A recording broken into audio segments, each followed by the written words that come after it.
বাতাসের প্রতিটি স্পন্দন যেন হঠাৎ বরফ ঠান্ডা হয়ে গেছে। চারপাশে সমস্ত শব্দ, সমস্ত গতি এক অদৃশ্য প্রাচীর ধাক্কা খেয়ে থমকে দাঁড়িয়েছে। মনে হচ্ছে এই মহাবিশ্বের কোনো এক গোপন সুইচ হঠাৎ বন্ধ হয়ে গেছে। কেবল পরিবেশ নয়, সেই নীরবতার ভারে সময় নিজেও যেন নিঃশ্বাস নিতে ভুলে গেছে। যেন কোনো এক যন্ত্র বলে এই মুহূর্তটি পৃথিবীর জীবন প্রবাহ থেকে বিচ্ছিন্ন হয়ে শুধু একা দাঁড়িয়ে আছে। রৌদ্রের হাত থেকে টপ টপ করে রক্ত ঝরছে, তবু সে দাঁতে দাঁত চেপে স্থিরভাবে দাঁড়িয়ে আছে। ঠিক তার সামনে শিহাব ক্রোধে ফুঁসছে, যেন একটি জ্বলন্ত অগ্নিকুণ্ড। কিছুক্ষণ আগে রৌদ্র যখন ঘরে প্রবেশ করে, শিহাব তাকে দেখে মুহূর্তে আগুনের মতো জ্বলে উঠে। কোনো কিছু চিন্তা না করেই সে রৌদ্রকে আঘাত করা শুরু করে, যেন বহুদিনের জমে থাকা প্রতিশোধ চরিতার্থ করছে। অবাক করা বিষয় হলো, রৌদ্র একটি বারের জন্যও শিহাবের গায়ে হাত তোলেনি। শুধু মার খেয়েছে এবং শান্তভাবে বোঝানোর চেষ্টা করেছে। কিন্তু শিহাব সে কোথায় কর্ণপাত করেনি। এক পর্যায়ে শিহাবের প্রবল ধাক্কায় রৌদ্র ছিটকে মেঝেতে পড়ে যায়। দুর্ভাগ্যবশত তার হাত গিয়ে লাগে ডাস্টবিনে ফেলে রাখা ভাঙা কাঁচের টুকরোগুলোর ওপর। তীক্ষ্ণ কয়েকটি কাঁচের অংশ তার হাতের তালুতে বিঁধে যায়। শিহাব আবারও রৌদ্রকে মারতে উদ্যত হলো। ঠিক তখনই রৌদ্র দ্রুত বলে উঠল, ভাই আমার, শান্ত হ। আমি এখানে কোনো ঝামেলা করতে আসিনি। তোর জীবনটা আমি যেমন এলোমেলো করে দিয়েছিলাম, ঠিক সেইভাবেই সব কিছু আগের মতো গুছিয়ে দেব। শুধু তাই নয়, আমি হ্যাঁ, তোরাকেও তোর জীবনে ফিরিয়ে দেব। রৌদ্র যেন শেষের কথাটুকু বলার সময় গলা কেঁপে উঠল। তার এই কথা শুনে শিহাব এক মুহূর্তে থমকে গেল। তাকে বলল তার জীবন আগের মতো করে দেবে, তোরাকে তার জীবনে ফিরিয়ে দেবে। বিষয়টা যেন শিহাবের কাছে বিশ্বাস করতে কষ্ট হলো। মুহূর্তেই শিহাব রাগে রৌদ্রের শার্টের কলার চেপে ধরে ক্ষিপ্ত কণ্ঠে বলল, আমাকে কি তুই বোকা পেয়েছিস? তুই আমার জীবন ঠিক করে দিবি, এটাও আমার বিশ্বাস করতে হবে? হ্যাঁ, বল, তুই আমার বিরুদ্ধে নতুন কি প্ল্যান করছিস? রৌদ্রের হাতের কাছের আঘাতে রক্ত ঝরছে। সেই যন্ত্রণার মধ্যে অসহায় অনুতপ্ত স্বরে বলল, ভাই বিশ্বাস করো, আমি কোনো প্ল্যান করছি না। আমি সত্যি তোর জীবন ঠিক করে দেব। আমি তোরাকে বাড়িতে দিয়ে এসেছি। বিশ্বাস না হলে তুই আমার বাবাকে কল কর। আমি এটাও বলে এসেছি তোদের দুজনের বিয়ের কথা। রৌদ্রের কথা শার্টের কলার থেকে শিহাবের হাত আলগা হয়ে গেল। সে ধীরে ধীরে শার্টের কলার ছেড়ে দিল। শিহাব হাতটা ছেড়ে দিতেই রৌদ্র আবারও নিচু দুর্বল আন্তরিক কণ্ঠে বলল, আমি জানি আমি যা করেছি তোর সাথে তা অনেক অন্যায় করেছি। তুই আমাকে মাফ করে দিস শিহাব। আমি কথা দিচ্ছি তোর বিয়ের তোরার সাথেই হবে। আমি আর আসবো না তোদের মাঝে, চলে যাব অনেক দূরে। পারলে তুই আমাকে জাস্ট মাফ করে দিস। আর হ্যাঁ, তোরাকে ভালো রাখিস। এইখানে তোরার কোনো অপরাধ নেই। তোরা আমাকে ঘৃণা করে, তোরা তোকে চায়। তাই আমি তোর কাছে অনুরোধ করব, এই সব বিষয় নিয়ে তোরাকে কখনো কথা বলবি না। তোরা অনেক ভালো মেয়ে, তোরাকে পেলে তুই সত্যি ভাগ্যবান হবি। আমি তোদের জন্য সবসময় দোয়া করব। আসি রে এখন। কথাটা বলে রৌদ্র চলে যেতে উদ্যত হলো। ঠিক সেই মুহূর্তে শিহাব তার হাত ধরে আগের চেয়ে শান্ত কিন্তু ধীর কণ্ঠে বলল, দাঁড়া, তুই আমার সাথে খারাপ কাজ করেছিস, তার জন্য আমি তোকে সাজা দিয়েছি। তাই বলে আমি এতটাই পাষাণ নই যে তোকে আমি এই রক্তাক্ত হাতে যেতে দেব। সন্ধ্যা ঘনিয়ে আসছে। ধীরে ধীরে রাস্তাঘাট আর শহরের প্রতিটি কোণার আলো জ্বলে উঠছে। চারপাশের এই কৃত্রিম আলোর যেন ঘরের ভিতরে চাপা উত্তেজনার বিপরীতে এক শান্ত ও স্বাভাবিক জীবনযাত্রার ইঙ্গিত দিচ্ছে। হলরুমে সকলেই তখন চিন্তিত মুখে বসে আছে। সবার চোখে মুখে গভীর উদ্বেগের ছাপ, কারণ রৌদ্র এখনো ফেরেনি। সকলের এই চিন্তা ভাবনার মাঝে সদর দরজা দিয়ে হল রুমে প্রবেশ করলো রৌদ্র। রৌদ্রকে দেখে সবাই তাৎক্ষণিক দাঁড়িয়ে গেল। রৌদ্রর মুখে মায়ের স্পষ্ট ছাপ, এক দেখাতেই বোঝা যাচ্ছে কেউ তাকে আঘাত করেছে। আবার হাতে ব্যান্ডেজ দেখে সবাই অবাক ও স্তম্ভিত হয়ে গেল। রৌদ্রের মা রোশনি খানের কলিজা যেন শুকিয়ে গেল। মুহূর্তে তিনি দৌড়ে এসে রৌদ্র দুই গালে হাত দিয়ে অস্থির, উদ্বিগ্ন ও ব্যাকুল স্বরে বলল, তোর কি হয়েছে বাবা? তোর এই অবস্থা কে করেছে? আর হাতে ব্যান্ডেজ কিসের? হাত কাটলো কিভাবে? ঠিক সেই মুহূর্তে সিঁড়ি দিয়ে নামলো তুরা। রৌদ্রের এমন অবস্থা দেখে তুরার বুকটা হঠাৎ ধড়ফড় করে উঠল। তুরা নিচে নামতে রৌদ্র এক পলক তার দিকে তাকালো, তারপর আবার রোশনি খানের উদ্দেশ্য বলল, কিছু হয়নি মম, এটা আমার পাপের সাজা, চিন্তা করো না, আমি ঠিক আছি। তারপর আবার বাড়ির সকল পুরুষের উদ্দেশ্য বলল, তোমরা সবাই তুরার বিয়ের ব্যবস্থা করো, শিয়াব তুরাকে বিয়ে করবে, আমি বলে এসেছি, তাই যা করার তাড়াতাড়ি করো। কথাটা বলে রৌদ্র নিজের রুমের দিকে যেতে উদ্যত হলো। আবার হঠাৎ কি মনে করে যেন থমকে দাঁড়িয়ে গেল এবং সকলের উদ্দেশ্য বলল, আর হ্যাঁ, আমি থাকবো না বিয়েতে। আমার মতো মানুষের এই বিয়েতে থাকায় মুখ নেই, তাই সবাইকে আমি বলেই রাখছি, আমি সুইজারল্যান্ডে ফিরে যাচ্ছি। আমি আজ রাতেই সব ব্যবস্থা করে রাখবো। কথাটা বলেই রৌদ্র 1 মিনিটও দেরি না করে বড় বড় পা ফেলে সিঁড়ি দিয়ে নিজের রুমে চলে গেল। আসলে রৌদ্র জানে সে এই বিয়েতে থাকতে পারবে না। তার ভিতরে দুর্বল ভালোবাসা তাকে বারবার বাধা দেবে। তুরাকে অন্য কারো হতে দেওয়া তার পক্ষে অসম্ভব। এই বিয়েতে থাকলে হয়তো তার পুরনো পাগলামি আবারও জেগে উঠবে, কারণ তুরাকে সে সত্যি ভালোবাসে, সম্ভবত নিজের জীবনের চেয়েও বেশি। আর ঠিক এই কারণেই নিজের সেই তীব্র ভালোবাসা কোরবানি দিয়ে তুরার ভালোর জন্য সে এত বড় এবং কঠিন সিদ্ধান্তটি নিয়েছে। সুইজারল্যান্ডে ফিরে যাওয়াটা তার জন্য পালানো নয়, বরং ভালোবাসার এক চরম আত্মত্যাগ। রৌদ্রের প্রস্থানের পর হল রুমের সেই মুহূর্তটা যেন এক ভারী নীরবতার চাদরে মুড়ে গেল।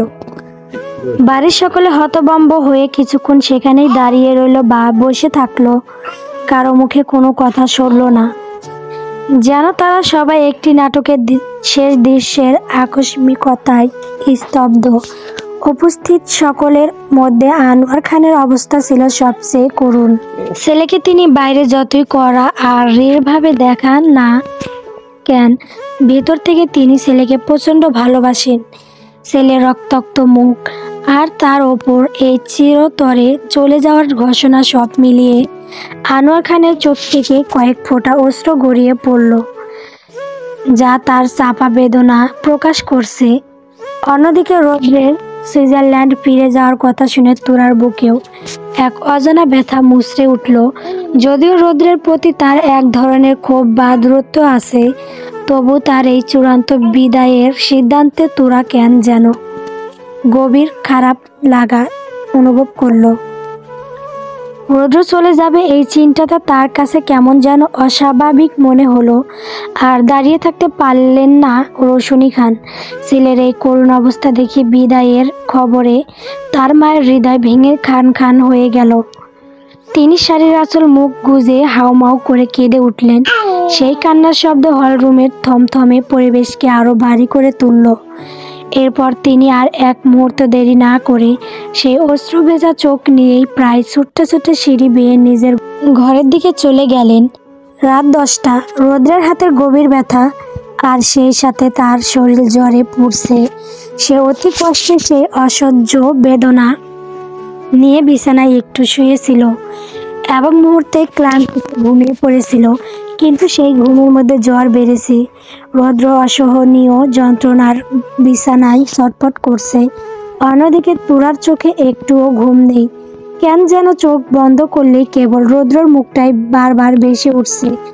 আর রৌদ্র চলে যাবে এই ভাবনায় তার বুকটা খালি কেঁপে উঠছে। হঠাৎ তুরা নিজের অজান্তেই বিছানা ছেড়ে উঠে দাঁড়ালো, রুম থেকে বের হলো, টিপ টিপ পায়ে এগিয়ে এসে দাঁড়ালো রৌদ্রের রুমের দরজার সামনে। তুরা নিজেও জানে না ঠিক কী কারণে সে এখানে এসেছে। তুরা দরজায় হালকা ধাক্কা দিতে সেটি খুলে গেল। দরজা খোলা দেখে তোরা অবাক হলো, তার মানে রৌদ্র দরজা খোলা রেখে ঘুমিয়ে পড়েছে। তোরা টিপ টিপ করে রুমে প্রবেশ করলো। ঘরে ঢুকেই দেখলো রৌদ্র বিছানায় শুয়ে অস্বাভাবিকভাবে ছটফট করছে। রৌদ্রকে এমন করতে দেখে তোরা মুহূর্তেই তার কাছে ছুটে গেল এবং ভয়ে ভয়ে তার শরীরে স্পর্শ করলো। স্পর্শ করতেই তোরা চমকে উঠল এবং ভয়ে হালকা দূরে ছিটকে গেল। রৌদ্রের শরীরে যেন জ্বরে আগুনের মতো পুড়ছে, এত তীব্র তাপ, মনে হলো যেন শরীরে চাল দিয়ে তাতেই ক্ষয় ফুটে যাবে। তোরা আর এক মুহূর্তেও দেরি করলো না। সে দৌড়ে ওয়াশরুমে গেল এবং দ্রুত এক পাত্রে ঠান্ডা জল নিয়ে এলো। তোরা যেন পাগলের মতো হয়ে গেছে, কারণ রৌদ্রের শরীরে যে জ্বর, এভাবে থাকলে আরো বড় বিপদ হয়ে যেতে পারে। তোরা একটি তোয়ালে ভিজিয়ে তাড়াতাড়ি রৌদ্রের তপ্ত কপালে রাখলো। একটু ঠান্ডা স্পর্শ অনুভব করতেই রৌদ্র জ্বরের ঘোরে কেঁপে উঠল এবং মুহূর্তের পাশে থাকা তোরার একটি হাত শক্ত করে ধরে ফেলল। রৌদ্রের এই আকস্মিক স্পর্শ তোরা নিজেও চমকে উঠল। তার সারা শরীর যেন ঝাঁকুনি দিয়ে উঠল। তোরা কাঁপা কাঁপা হাতে রৌদ্রের কপালে জলপট্টি দিতে থাকলো। হঠাৎ তার চোখ গেল রৌদ্রের কাটা হাতের দিকে। দেখলো রৌদ্র কেমন যেন বারবার হাতটা নড়াচ্ছে, হয়তো প্রচণ্ড ব্যথা করছে। তোরা রৌদ্রের মাথায় জলপট্টি রাখা অবস্থাতেই আস্তে করে তার হাত ছাড়িয়ে নিল। এরপর সে রুম থেকে বেরিয়ে নিজের ঘরে এসে একটা ব্যথার ট্যাবলেট নিল। তারপর চুপি চুপি নিচে এসে রান্নাঘর থেকে ফোনের ফ্ল্যাশ লাইট জ্বালিয়ে এক প্লেট খাবারও নিল। তোরা নিজেও জানে না কেন সে এমন করছে, আর কেনই বা সে রৌদ্রকে সেবা করার জন্য এত ব্যস্ত হয়ে পড়েছে। তোরা সাবধানে এক প্লেট খাবার এবং ব্যথার ট্যাবলেট নিয়ে রৌদ্রের রুমে প্রবেশ করলো। ঘরে এসে সে গভীর চিন্তায় পড়ে গেল। এত জ্বরের ঘরে থাকার রৌদ্রকে এখন সে কিভাবে ডাকবে? আর ব্যথার ট্যাবলেট খাওয়াতে গেলে তো আগে তাকে ভাত খাওয়াতে হবে। রৌদ্র তো কিছু খায়নি। শুধু রৌদ্র কেন, আজকের দিনে এই বাড়ির কেউই দুশ্চিন্তার ঠিক মতো ভাত মুখে তোলেনি। এই পরিস্থিতিতে রৌদ্রকে জাগানো বা খাওয়ানো দুটোই যেন তার কাছে কঠিন পরীক্ষা মনে হলো। তোরা কি করবে এখন? বাড়ির কাউকে ডাক দেবে? কিন্তু এত দখল যাওয়ার পর হয়তো সবাই গভীর ঘুমে আচ্ছন্ন। অনেক কিছু ভেবে তোরা একটি লম্বা শ্বাস নিল। সে খাবারের প্লেটটি পাশে রেখে রৌদ্রর পাশে এসে বসলো। আলতো করে নম্র ও মৃদু স্বরে ডাক দিল, রৌদ্র ভাইয়া শুনছেন? এই রৌদ্র ভাইয়া। প্রথম ডাকে রৌদ্র উঠল না। তোরা এবার সামান্য সাহস সঞ্চয় করে রৌদ্রের শরীরটা হালকা ঝাঁকিয়ে আগের চেয়ে সামান্য উঁচু স্বরে ডাক দিল, রৌদ্র ভাইয়া শুনছেন? রৌদ্রের এবার ঘুম ভাঙলো। সে পিটপিট করে চোখ খুলল। তোরাকে নিজের পাশে আবিষ্কার করতে দেখে সে যেন চমকে উঠল। পরক্ষণে সে শরীরে তীব্র যন্ত্রণা অনুভব করতে পারল। শরীর কেমন দুর্বল আর মাথায় জলপট্টি। রৌদ্রের আর বুঝতে বাকি রইল না যে তোরার তার মাথায় জলপট্টি দিয়েছে। তবে অবাক করার বিষয় হলো, তোরাকে এই গভীর রাতে নিজের ঘরে থাকতে দেখে রৌদ্র বিস্মিত ও দুর্বল কণ্ঠে বলল, তুই এখন এই সময় আমার রুমে? রৌদ্রের কথা শুনে তোরা কি বলবে বুঝতে পারল না। সে তো নিজেই জানে না কেন সে এখানে এসেছিল। তোরা এসব কিছু ভেবে একটি দীর্ঘশ্বাস নিল। তারপর পরিস্থিতি সামাল দিতে অস্বস্তি ও দ্রুত তার সাথে মিথ্যা কথা বলল, আসলে আমার জল টেস্টটা পেয়েছিল, তাই নিচে যাচ্ছিলাম। এমন সময় আপনার রুম থেকে শব্দ পেলাম। এসে দেখি আপনি বিছানায় ছটফট করছেন। পরে দেখলাম আপনার জ্বর এসেছে, তাই মাথায় জলপট্টি দিয়েছি। রৌদ্র দুর্বলতা নিয়েই তোরার দিকে তাকালো, তিক্ত হতাশা মেশানো কণ্ঠে বলল, তাই আমার কষ্ট হলে তোর কি? থাকতে দে না এমন। আমি সম্পূর্ণ কথাটা ছিল আমি মরে গেলেই তো তোর ভালো হবে। কিন্তু রৌদ্র কথাটা শেষ করতে পারল না। কেন পারল না? চলেন তার কারণটা জেনে নেই। মুহূর্তে তোরা রৌদ্রের কথা শেষ হতে দিল না। সে মুহূর্তে ক্ষিপ্র গতিতে রৌদ্রের দিকে এগিয়ে এলো আর সঙ্গে সঙ্গে তার মুখ চেপে ধরল। তোরার বুক তখন তর করে কাঁপছে। বড় বড় শ্বাস নিতে নিতে সে রৌদ্রের চোখের দিকে তাকালো। রৌদ্র তোরার চোখের দিকে অপলক তাকিয়ে আছে। তোরা দম বন্ধ করা চাপ, ক্রোধ ও উদ্বেগের মিশন স্বরে বলল, এসব উল্টাপাল্টা কথা বলবেন না। কথাটা বলেই তোরা থমকে গেল। সে এমন করলো কেন? রৌদ্রর মুখে মরার কথা শুনে তার এত খারাপ লাগলো কেন? এই দ্বিধায় তোরার সাথে সাথে রৌদ্রের মুখ থেকে হাত সরিয়ে নিল। রৌদ্র তখনও তোরার দিকে তীব্র চোখে তাকিয়ে আছে। তোরা একবার রৌদ্রের দিকে তাকালো, পরক্ষণে অস্বস্তিতে চোখ নামিয়ে নিল। পরিস্থিতি হালকা করার জন্য সে দ্রুত, অসহজ ও দ্রুত স্বরে বলল, যেন নিজের অনুভূতি ঢাকতে চাইছে, ওই ওই আর কি, এইসব উল্টাপাল্টা কথা বলা ভালো না। আল্লাহ অসন্তুষ্ট হয়, তাই আমি বলতে নিষেধ করলাম। রৌদ্র দুর্বলতা সত্ত্বেও তোরার চোখ থেকে দৃষ্টি সরালো না। সে তীব্র, জিজ্ঞাসু, ভারী ও দুর্বল কণ্ঠে বলল, আল্লাহ বিরক্ত হবে নাকি তুই কষ্ট পেয়েছিস? কোনটা? তোরা যেন ধরা পড়ে গেল। সে দ্রুত নিজেকে সামলে নিয়ে সামান্য কৃত্রিম রাগ দেখিয়ে বলল, যেন অস্বীকার করতে চাইছে। আজব, আমি কেন কষ্ট পাবো? আমার একটুও কষ্ট হয়নি। আচ্ছা, এসব বাদ দিন, আমি আপনার জন্য খাবার নিয়ে এসেছি, খেয়ে নিন। আর ব্যথার ট্যাবলেট নিয়ে এসেছি, সেটাও খেয়ে নিন। আমি যাচ্ছি। কথাটা বলেই তোরা উঠে যেতে উদ্যত হলো। হঠাৎ সে থমকে দাঁড়িয়ে গেল। তার সারা শরীর যেন এক শীতল শিহরণ বয়ে গেল। বুকটা তার আগের চেয়েও জোরে তরতর করে কাঁপতে লাগলো। কারণ কথাটা বলেই তোরা উঠে যেতে উদ্যত হলো, কিন্তু সাথে সাথে একটি মাত্র কথায় তোরা থমকে দাঁড়িয়ে গেল, তুই খাইয়ে দে। রৌদ্রের কথা শুনে তোরা অবাক হয়ে তার দিকে তাকালো। রৌদ্র কেমন এক কোমল অথচ গভীর দৃষ্টিতে তাকিয়ে আছে। সেই দৃষ্টি দেখে তোরা আবারও তাড়াতাড়ি চোখ নামিয়ে নিল। তোরা কিছুটা বিরক্ত, অস্বস্তি নিয়ে ভীত কণ্ঠে বলল, আমি পারবো না, আপনি খান তো। এমনিতেই আপনার রুমে আসি, বাড়ি কেউ জেগে উঠে দেখে ফেললে খারাপ মনে করবে। আমি গেলাম, আপনি খেয়ে নিন। কথাটা বলেই তোরা আবারও যেতে উদ্যত হলো। সাথে সাথে রৌদ্র আবারও আহ্বান যন্ত্রণা কাতর কণ্ঠে বলল, খাইয়ে দে না, খুব খিদে পেয়েছে। আমার তো হাত কাটা, আমি নিজের হাতে খেতে পারবো না। রৌদ্রের কথা শুনে তোরা অস্তিত্ব সংকটের পড়ে গেল। কি করবে এখন? তোরাকে চুপ করে দাঁড়িয়ে থাকতে দেখে পুনরায় আবার রৌদ্র করুণ স্বরে আর্দ্র কাতর স্বরে বলল, খাইয়ে দে না, খুব খিদে পেয়েছে। রৌদ্রের এই করুণ স্বর শুনে তোরা হালকা কেঁপে উঠল। মুহূর্তে সে রৌদ্রের দিকে তাকালো। রৌদ্র এখনও সেই গভীর দৃষ্টিতে তাকিয়ে আছে। তোরার আবার চোখ গেল রৌদ্রের হাতের দিকে। ডান হাতটায় ব্যান্ডেজ করা। সত্যি সত্যি সে নিজের হাতে খেতে পারবে না। তোরা এসব ভেবে আবারও বড় করে একটি লম্বা শ্বাস নিল। আর এক মুহূর্তে দেরি না করে সে ওয়াশরুমে গিয়ে হাত ধুয়ে এসে তারপর খাবারের প্লেট হাতে নিয়ে ভাত একটু মেখে রৌদ্রের মুখের সামনে ধরল। রৌদ্র যেন সেই অপেক্ষাতেই ছিল। সে সাথে সাথেই হা করে মুখে নিয়ে নিল। রৌদ্র একদম ছোট বাচ্চাদের মতো খেতে থাকলো। তোরা বুঝতে পারলো রৌদ্রের সত্যি সত্যি খুব খিদে পেয়েছে। রৌদ্র খাওয়ার ফাঁকে মৃদু কণ্ঠে জিজ্ঞেস করলো, তুই খেয়েছিস? তোরা রৌদ্রের কথা শুনে না সূচক মাথা নাড়ল। রৌদ্রের সাথে সাথে সামান্য আবদার মিশিয়ে বলল, তাহলে তুইও খা। তোরা নিশ্চুপ স্বরে বলল, না, আপনি খান, আমার খিদে পায়নি।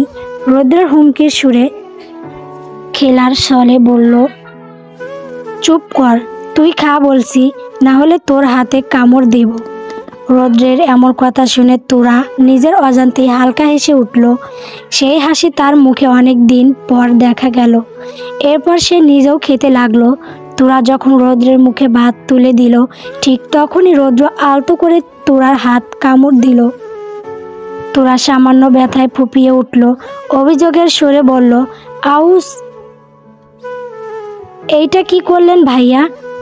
রৌদ্র মিষ্টি হাসি দিয়ে দুষ্টুমির স্বরে বলল, আদর করেছি।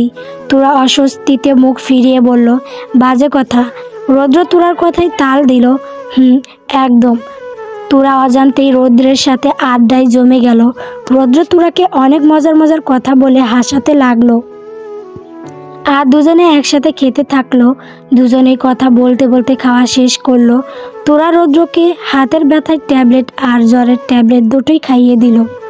তোরা যখন সব কাজ শেষ করে চলে আসতে উদ্যত হলো, হঠাৎ রৌদ্র শান্ত কৌতূহলী কণ্ঠে বলল, তোরা ছাদে যাবি? তোরা রৌদ্রের কথা শুনে অবাক হয়ে গেল। এত রাতে ছাদে, তাও রৌদ্রের সাথে। তোরা বিস্ময় ও সামান্য বিরক্তি নিয়ে বলল, আপনি পাগল, এত রাতে ছাদে কেন যাব? রৌদ্র মিনতির স্বরে বলল, আয় না যাই, একটু রাতের ঠান্ডাটা অনুভব করে আসি। তোরা ধীর স্বরে দ্রুত পরিস্থিতি থেকে বের হতে চেয়ে বলল, আপনার শরীর খারাপ, শুয়ে থাকুন, আমার ঘুম আসছে, ঘুমাতে গেলাম, গুড নাইট। আচমকা এই কথা বলে তোরা যেতে নিল। রৌদ্রের সাথে সাথেই তোরার পাজা কোলে তুলে ফেলল। রৌদ্র চোখ গভীর আবেগ নিয়ে চাপা অথচ ধীর কণ্ঠে বলল, তোকে পাবো না জানি, তবে তোর সাথে একটু সময় কাটানো তো অপরাধ হবে না। একটু সময় কাটিয়ে কিছু অনুভূতি ভাগ করাই যায়। রৌদ্রর এমন কাজে তোরা যেন এক মুহূর্তে স্থির হয়ে গেল। বুকের ভেতর হার্টবিট দ্রুত ধরফর করতে লাগলো। মুখ থেকে যেন কথা বলার ভাষাও হারিয়ে ফেলল। রৌদ্র তোরাকে কোলে নিয়ে সিঁড়ি দিয়ে ছাদে চলে এলো। ছাদে হালকা ঠান্ডা বাতাসে দুজনের শরীর এক অদ্ভুত শিহরণ বয়ে গেল। রৌদ্র তোরাকে আলতো করে গ্রিলের সামনে দাঁড় করিয়ে দিল। দুজনে নীরবতায় পাশাপাশি দাঁড়ালো। রৌদ্র শান্ত আবেগপূর্ণ কণ্ঠে বলল, সরি তোরা, তোকে এইভাবে নিয়ে আসার জন্য। আসলে এই মনটা চাইলো তোর সাথে একটু সময় কাটাতে। বেহায়া মনটা কিছুতেই শান্ত হতে পারছিল না, তাই এইভাবে নিয়ে এসে পড়লাম। রৌদ্রের কথাই ছিল হাজারো বেদনা, তোরাকে না পাওয়ার কষ্ট আর আসন্ন বিচ্ছেদের যন্ত্রণা। তোরা রৌদ্রের কথা শুনে কিছু বলল না, শুধু চুপ করে সেই গভীর অন্ধকারের মাঝেই রৌদ্রের মুখের দিকে এক দৃষ্টিতে তাকিয়ে রইল। তার চোখে ছিল কৌতূহল এবং এক অব্যক্ত সহানুভূতি। রৌদ্র আবারও গভীর দীর্ঘশ্বাস ফেলে আকাশের দিকে তাকিয়ে কণ্ঠস্বর করুণ করে বলতে শুরু করলো তার আগের কিছু ঘটনা। তোরা জানিস, আমার জীবনটা এমন ছিল না। আমার জীবনটাও একজন সাধারণ ছেলের মতোই ছিল। ড্যাড যখন আমাকে পড়াশোনা করার জন্য বাইরের দেশে পাঠালেন, সেখানে গিয়ে আমার অনেকগুলো বন্ধু হয় আর একটা মেয়ে বন্ধু হয়। এক কথায় সে আমার খুব কাছের বেস্ট ফ্রেন্ডস হয়। সে ছিল বিদেশি, নাম ছিল ফুয়া। ফুয়া সে আমার সুখে দুঃখে সবসময় পাশে থাকতো। আমার মন খারাপ থাকলে কখনো নাচতো, কখনো আলতো ফালতো কথা বলতো, মানে আমাকে বিরক্ত করে হলেও মন ভালো করতো। আমিও ধীরে ধীরে তার প্রতি বেস্ট ফ্রেন্ড হিসেবে আসক্ত হয়ে গিয়েছিলাম। দুজনেই মারামারি ঝগড়াঝাটি করতাম, আবার দুজনেই কান ধরে সরি বলতাম। কেউ কাউকে ছাড়া থাকতে পারতাম না। রৌদ্র যেন সেই পুরনো দিনের স্মৃতিতে ডুব দিল। একদিন আমাদের বন্ধুরা সবাই মিলে পার্টি দেয়। আমি আর ফুয়া সেই পার্টিতে যাই। সেখানেই অনেক ছেলে অনেক মেয়ে ছিল। আমি আর ফুয়া অনেকক্ষণ ডান্স করি। তারপর আমি আমার বন্ধুদের সাথে কথা বলার ব্যস্ত হয়ে পড়ি। আমি বন্ধুদের সাথে এতটাই ব্যস্ত ছিলাম যে আমার ফুয়ার কথা মাথায় ছিল না। পার্টি শেষে মানুষ যখন আস্তে আস্তে চলে যেতে শুরু করলো, তখন আমি দেখি ফুয়া কোথাও নেই। আমি পুরো পার্টি হল খুঁজলাম, কিন্তু ফুয়া কোথাও নেই। আমার বন্ধুরাও খুঁজতে শুরু করলো, কিন্তু খুঁজে পেল না। আমি ফুয়ার নাম্বারে কল দিলাম, অনেকবার রিং হলো, কিন্তু রিসিভ হলো না। আমার পুরো আশপাশ তন্ন তন্ন করে খুঁজতে লাগলাম। খোঁজার সময় হঠাৎ আমার ফোন বেজে উঠল। আমি দেখি ফুয়া কল দিয়েছে। আমি তাড়াতাড়ি রিসিভ করলাম। ফুয়ার সাথে সাথে বলল, রৌদ্র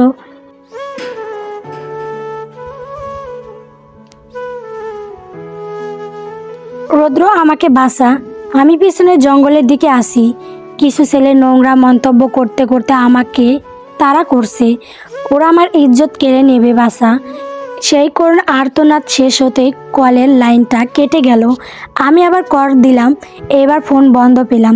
আমার বুকের ভেতর যেন ঝড় বইতে শুরু করলো। মাথা একদম নষ্ট হয়ে যেতে লাগলো।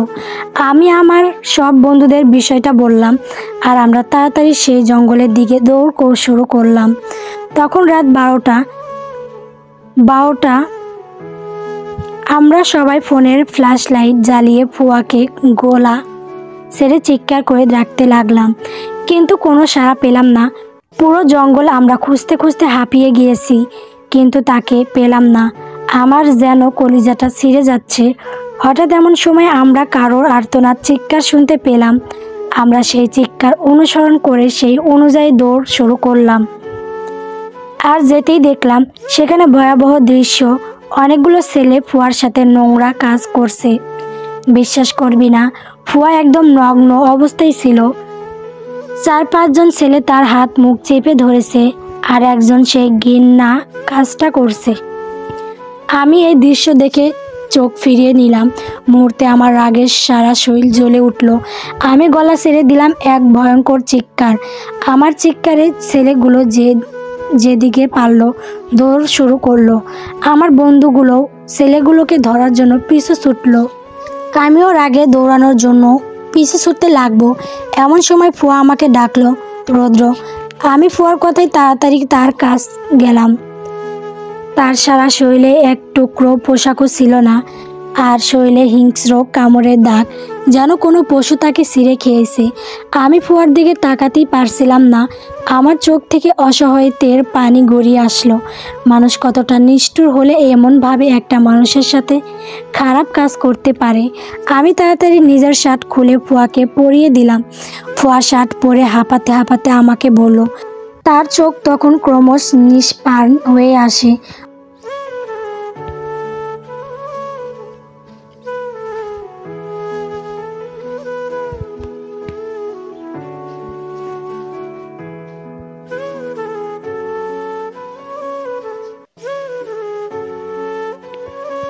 রৌদ্র, আমি তোকে অনেক ভালোবাসতাম। এই সত্যি কথাটা কখনো তোকে বলতে পারিনি, কারণ আমি বিদেশি। তুই হয়তো আমাকে পছন্দ করবি না, তাই কখনো বলার সাহস হয়ে ওঠেনি। তুই যদি আমার সাথে বেস্ট ফ্রেন্ডের সম্পর্ক নষ্ট করে দিস এই ভয়ে। কিন্তু আজ না বলে থাকতে পারলাম না, কারণ আমার যাওয়ার সময় এসে গেছে। যদি না বলে যাই তাহলে আমার এইটাই আফসোস থেকে যাবে। রৌদ্র, আমি তোকে সত্যি অনেক ভালোবাসি। I love you so much Roudra. আমি ফুয়ার কথা শুনে যেন বাকরুদ্ধ হয়ে গেলাম। আমার চোখ থেকে অসহায় অশ্রু গড়িয়ে পড়ছে। অতি কষ্টে আমি কথা বলার ক্ষমতাও হারিয়ে ফেলেছিলাম। ফুয়া তার শেষ নিঃশ্বাস ত্যাগ করার ঠিক আগে তার নিষ্পান চোখ দিয়ে আমার দিকে তাকিয়ে বলেছিল, রৌদ্র, উম্মাম মিস বিত্তে এই নমাল ইস মেস্টে ডাইনে ভ্যারমে ফুহলেন বিভোর ইস গেহে বিটে হাল্ট মিস। রৌদ্র, আমাকে একটু জড়িয়ে ধরবি? যাওয়ার আগে আমি তোর উষ্ণতা একটু পেতে চাই, প্লিজ ধর। আমি ফুয়ার কথা শুনে মুহূর্তের মধ্যে তাকে জড়িয়ে ধরলাম।